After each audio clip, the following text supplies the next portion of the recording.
In this episode of Explained, we're diving into leveraged buyouts, or LBOs. That's right. It's a term you might hear, thrown around in financial news. We're going to break down what it actually means and, well, how it all works. Yeah, hopefully clear things up a bit. Exactly. Our goal is to give you, the listener, a really clear picture, maybe using some real-world type examples to, shine a light on this. Sounds good, because leveraged buyout, it can sound quite intimidating, can't it? It really can. But the core idea, honestly, it's pretty straightforward. You're essentially buying a company using a significant amount of borrowed money.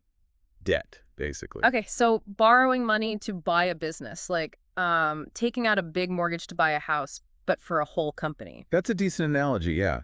Imagine you want this business, but you don't have all the cash ready. An LBO lets an investor, or maybe a group, acquire it by financing a large chunk of the price with debt. Right. So debt is really the engine here. When you say significant amount, what are we talking about? Like percentage-wise? Oh, it can be substantial.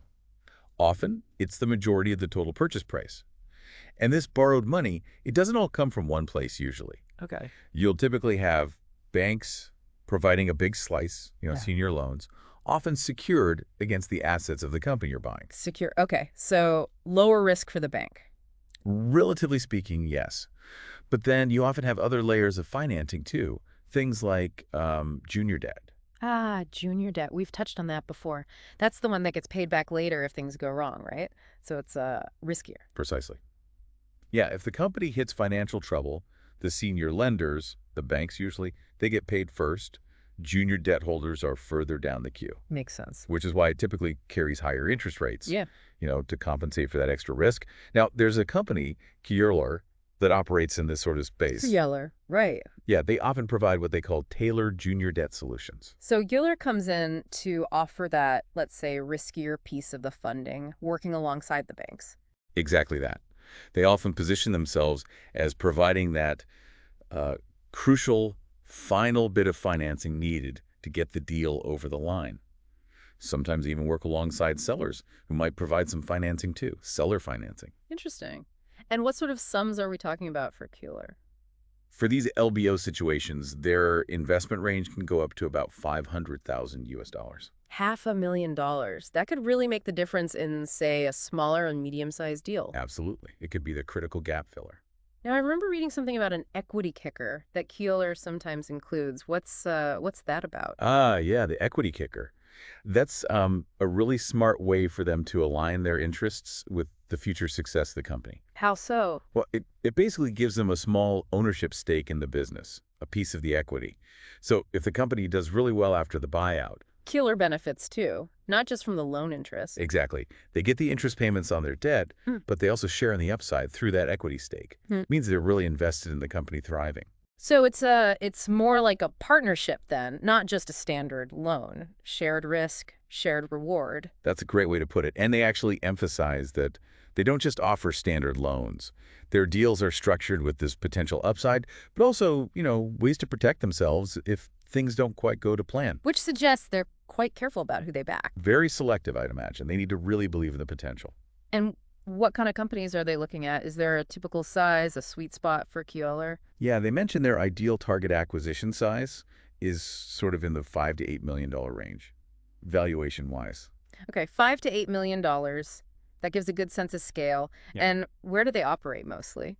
Their main focus areas are the UK and Denmark, but they do say they're open to opportunities elsewhere too. Right. So, okay, let's say you're looking to buy a company in that $5, $8 million bracket, maybe in the UK or Denmark. What are the sort of advantages of bringing Kjøller into the LBO mix?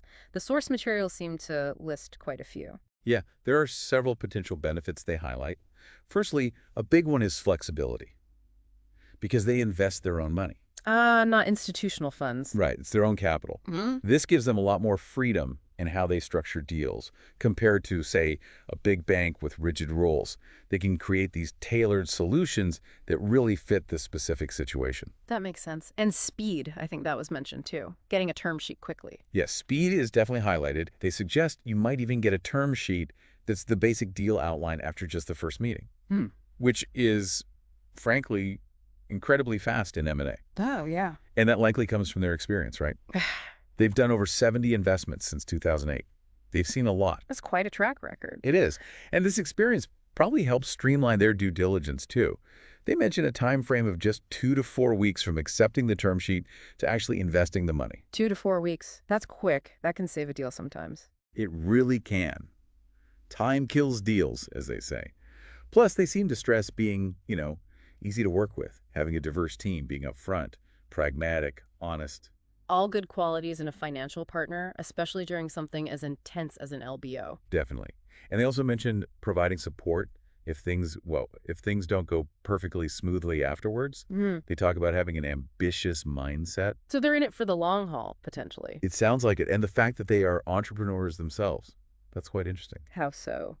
Well, it means they presumably understand the challenges, the ups and downs of running a business firsthand. That kind of empathy and practical understanding could be really valuable for the management team you're backing. Yeah, I can see that, not just looking at spreadsheets. Exactly. And it goes beyond just the initial funding. They might help with future fundraising rounds, which is a big plus for growth.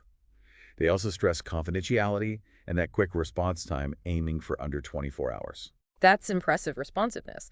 So what do they actually look at when they consider backing an LBO? What are the key things for Kjøller? They boil it down to three main things, essentially. The people, they believe good people build good businesses. Makes sense. Always crucial. The product, having a good product or service just makes everything easier, right? Sure does. And thirdly, the potential, the opportunity for growth. So it's not just the current state, but where the business could go. People, product, potential. Okay, that's a clear framework. So we've got a handle on what an LBO is, how the financing often works, and where Kjøller fits with their junior debt. Let's pivot slightly now, focusing more on how Kjøller can help beyond just writing the check. Right. So we know they provide that often critical missing piece of finance, the junior debt, up to $500. Yeah. But the information suggests their involvement can be much broader. They talk about offering strategic sparring, for instance. Like bouncing ideas around, drawing on their experience. Exactly. Leveraging insights from those 70-plus investments. They also mention helping with value optimization, business development support, practical stuff. And things like bridge financing or guarantees, those sound useful during the actual transaction phase. Very useful. Acquisitions can have complex cash flow timings. Bridge finance can cover short-term gaps, and guarantees can provide necessary security. They also list networking support. Access to their contacts. Potentially, yeah. And even help with legal advice, navigating the acquisition process itself, and thinking about the exit strategy down the road. So quite a comprehensive support package, potentially. It seems that way. Their track record, now apparently 76 investments since 2008. Oh, updated number. Looks like it. 2 so far this year, 6 last year. It demonstrates they've been involved across different economic cycles and business stages. And that lean structure you mentioned, just 8 people in Dubai, 100% owned and financed by Magnus Kjøller himself. That must feed into the speed and flexibility.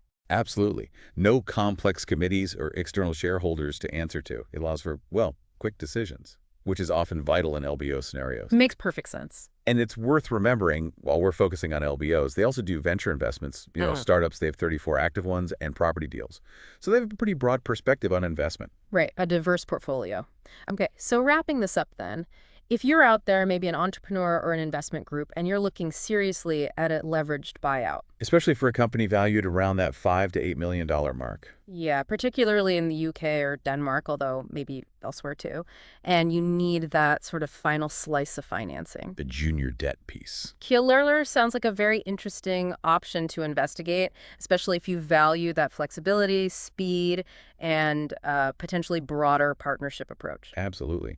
Their specific niche in tailored junior debt, combined with their experience and the other support they offer, could be, exactly what's needed to make an acquisition happen. So, if you are interested, if this sounds like it might fit your situation, we've put a direct link in the description below this episode. You can find out more about applying for LBO financing with Kjøller there. And remember that point about responsiveness. That's right. They aim to respond within 24 hours. So if you think Kjøller could be the right partner to help you reach your acquisition goals, definitely worth checking out that link.